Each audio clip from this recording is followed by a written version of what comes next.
My name is Eshan Kharya, and I am thankful to the publishers of Novella.co.in for having one of my stories published. It is titled as Tik-Tuk. It has also been shortlisted for the national level short story writing contest or the Jack and Jill contest. Novella.co.in is a great platform for aspiring authors and readers. I really love the platform. The abstract of my story goes as follows. Is it right for me to do so? Will it bring a change? Are they responsible? Can I qualify as a harbinger of justice? So the protagonist is stuck in a dilemma of the forks of life. He must choose one path, but who justifies his action? What is the right path? His true identity is defined on the choices he makes in the trying circumstances. Let us give it a read. Tik-Tuk. He was wearing a black jacket, a pair of black track pants and grey running shoes. His hood covered his eyes, which were affixed on the ground. He blended well in the dull streets of London during the dreary month of January. But his camouflage was, after all, an important element. The snow had been cleared to one side of the footpath, but some parts were either unswept or drenched with the melting snow. It was early in the morning, about 6 a.m., but the lethargic winter had retained the sun too from rising, and the sky was pitch black. The man jogged with one hand in his jacket pocket and the other swaying momentarily. In his pocket, he clasped onto an object tightly. He took it out for a second, and his blue eyes gazed emptily at it. It was a cigarette lighter. The cigarette lighter looked attractive. Its elegant golden designs suited the translucent green container. He began jogging on the spot. It is ironic, really, that an object which brings only pain and death had been molded and sculpted into a masterpiece. But this is how life is. For every path, every action, every object which brings misery and destruction seems so attractive. Humanity's ill vigilance and unreasonable love blinds it, and he remains ignorant to these gateways of destruction. Tik-Tuk. The man clicked the lighter. There was a brilliant blue spark which lit for a fraction of a second and disappeared. The man concealed it in his pocket and began jogging again. It wasn't as if he was the only one outside. There were few other men and women pacing up and down the streets. Some were following the routine morning walks and jogs. Some were opening their shops. Some were sitting in the chairs placed beside the trees which had lost all their leaves.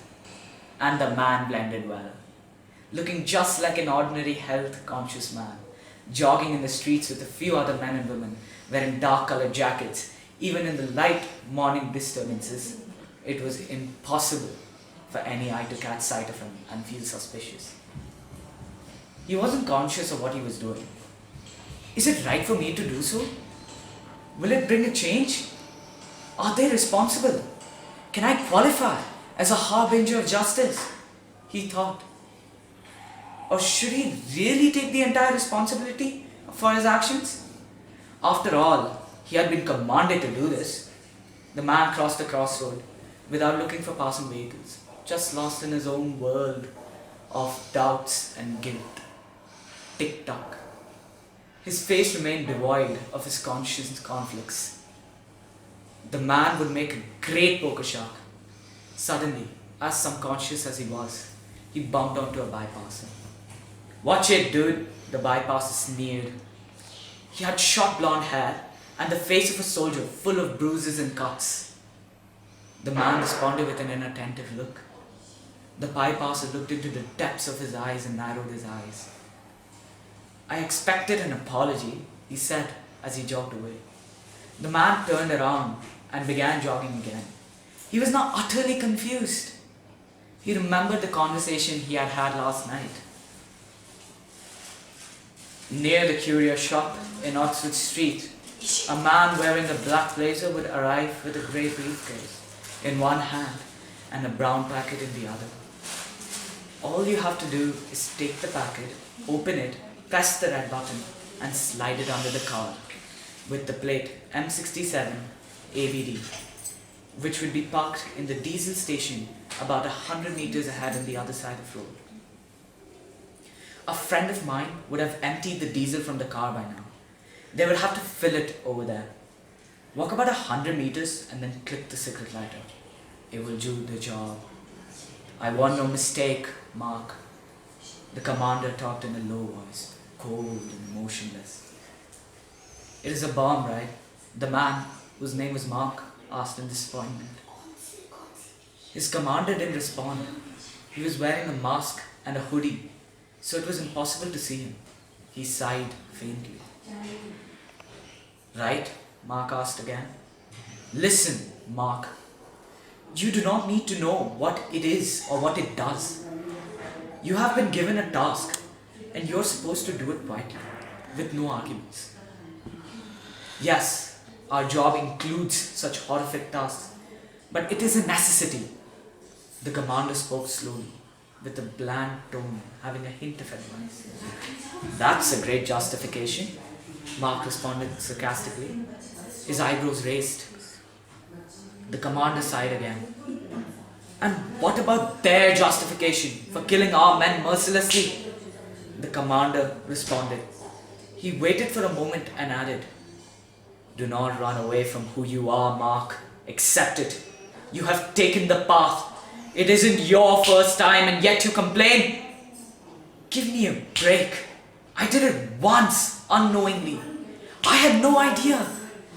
Terrorism is not justified, whatever the cause is, Mark snapped. This is not terrorism. This is a revolution. Democracy is nothing but a mask covering the faces of oppressors and devils. He pointed at his mask. It is a utopic principle, beautiful only in a painting. The reality is much different. In practice, it is a forgery. And you know that well. Your father was an honorable politician. Why was he assassinated? For this game of power? For wearing the mask of democracy as a crown? The man's voice began taking command. He clenched his fists and shook with anger. Mark just raised his eyebrows and leaned on the wall behind. There was a moment of silence. I don't usually reveal any details, Mark. But for your information, the one who you are going to kill was involved in your dad's assassination. Mark thought over the words of his commander. He wasn't sure of what he wanted in the first place. Was it vengeance that he sought? Or was it social cause that defined the reason for his action? Firstly, do either of them justify his actions? Tik-Tuk. He kept clicking the lighter occasionally, since the bomb hadn't been activated yet. In the constant inner conflicts and debates, the lighter would have the final word. For the same Tik-Tuk would seal someone's death and Mark's fate, while the same lighter, when thrown in the garbage after Mark's vexation and abortion of the mission, could be another mistake caused due to cowardice. Cowardice? Is that what it is? Mark's eyes rose. He could see the curio shop about 30 meters away on the other side of the road. An old man wearing a red sweater was opening the lock of the shop. He was mostly the owner. Mark began jogging faster. He crossed the road again, carelessly. His thoughts had disappeared for a second. He reached the curio shop. No man with a briefcase was visible in the vicinity. Mark was probably early. Mark looked into the window of the curio shop to drive away the thoughts which had begun coming in again. The shop was lit warmly with yellow lights, and at the end of the corridor was a fireplace lit recently. The mantel shelf was decorated with various artifacts and a Chinese tripod belonging to the ancient times. On the cladding hung a painting that Mark found obnoxious at first. But when he narrowed his eyes, the painting looked clear and beautiful. For it is the message that mattered, not the strokes. The painting was of a carpenter ant caught in a spider's web, while the spider slowly drilled his antennas onto it. The web hung on a branch of tree, which was amidst 100 in the forest. But the most curious aspect of the painting was that an army of different species of ants seemed to be climbing onto the tree towards the spider's web. Mark stared at the painting with the eyes of an admirer. A smile cut through his face. One for all for one. The ants knew they were one, yet different from each other. Did it matter if it was a carpenter ant or if they were fire ants? Did it matter if we were American or Mexican or Russian or Asian or Europeans or any other? But this wasn't the perspective that struck onto Mark's mind. It was the message of a fight back against all those nasty, oppressing spiders, against tyranny, against injustice. He stroked his unclear beard while he admired the painting. The clouds of doubts were fading away. He had finally known what to do. A revolution. But